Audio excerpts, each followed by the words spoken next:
Wow, dudes and dudettes, it's Dan Mitri, totally the community manager for DICE, here to talk to you about our latest update to Battlefield 5 or Battlefield V. Have fun with the SEO with our badly titled game, but hey, at least unlike some other FPS games, we actually know how to Roman numeral.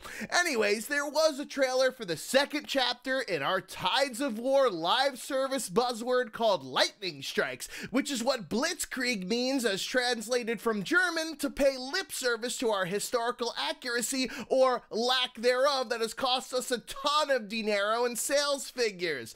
Unfortunately, most of the cool-tacular shit in it won't be in the game until next month, February. Major bummer, bro. Starting January 17th is a new mode called Squad Conquest, which isn't actually a new game mode, it's just a shittier, stripped-down 8v8 version of Domination, which is 16v16 on only 3 different maps: Hamada, Rotterdam, and Arras, and we don't even show it off in the trailer because we know how much of a letdown it is. You'll also get new weapons, and I don't mean the special melee animations that are somehow more powerful than actual bullets shown off in the trailer here, but starting this week with one finally for the medics is the ZK383, since there's already 3 weapons in the game that are identical looking gun models to it, and yet another one unreleased in game files with the Sterling to do as minimal effort as possible, which is what you expect from us here at DICE. Far out.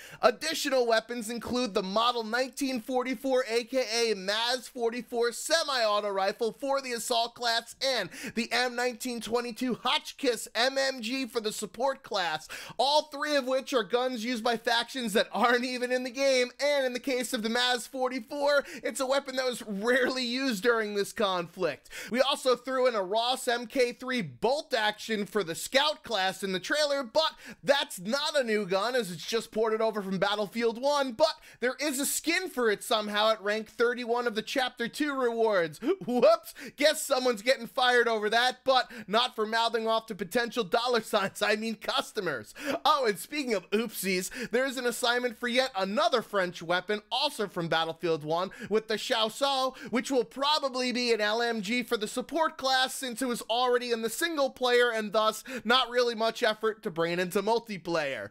In addition to the new weapons, there's new vehicles in the form of 2 new tank destroyers, 1 per faction, the Sturmgeschütz 4 for the bad guys, and Valentine Mach 1 Archer for the good guys, as well as the Ju-88 V1 airplane, which again, we went with a prototype over a mass-produced version, probably to emphasize the time period tie-in and to obfuscate the fact that we didn't really do our research here. Gnarly! There's also new reinforcements to make those former Call of Duty players feel right at home, with an artillery barrage, kind of like letting out the pigeon in Battlefield 1, and a smoke barrage, since medics rarely do their jobs of either reviving teammates or smoking off areas for pushing objectives. About those Chapter 2 rewards, there's also things to play dress up with in an FPS that's less like the malign trailer customization and more like characters from other video games, M. Bison and Captain Price. Cigarettes are the new face paint. Groovy, man.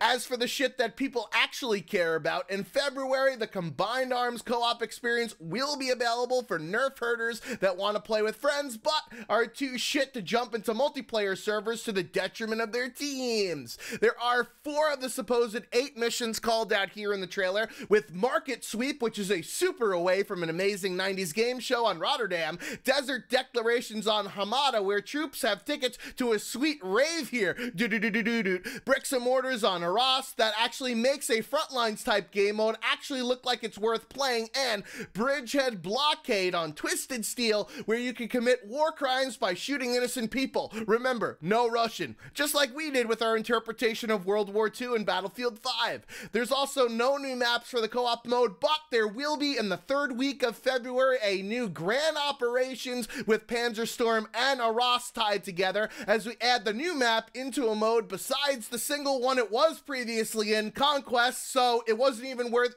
adding back in December. Speaking of game modes, a new mode, and by new I mean something that's been in the past 5 Battlefield games aside from that spin-off full-price expansion pack that was Hardline, with Rush, but only for 2 weeks from March 7th through 20th, unless unless you play that Grand Operation, which will also have the mode. And much like how Squad Conquest is only on 3 maps, Rush is only available on Twisted Steel, Narvik, and Devastation. Fucking A, man.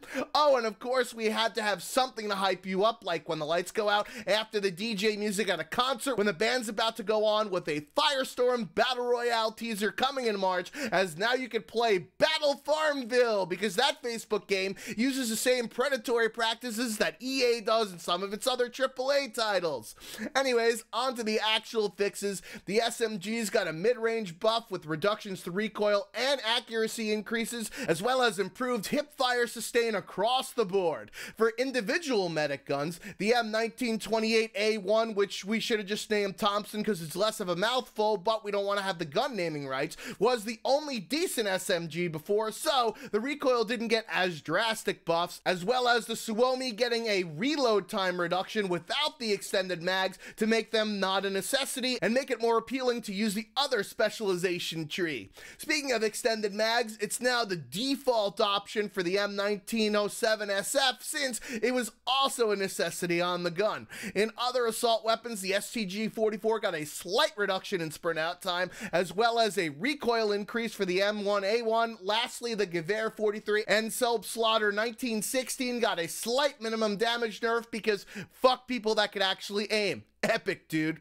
For the recon class, the glint of medium scopes is now less intense than long-range ones, which are still less intense than the gnarly sun flares on the maps because you can't surf in the rain, man.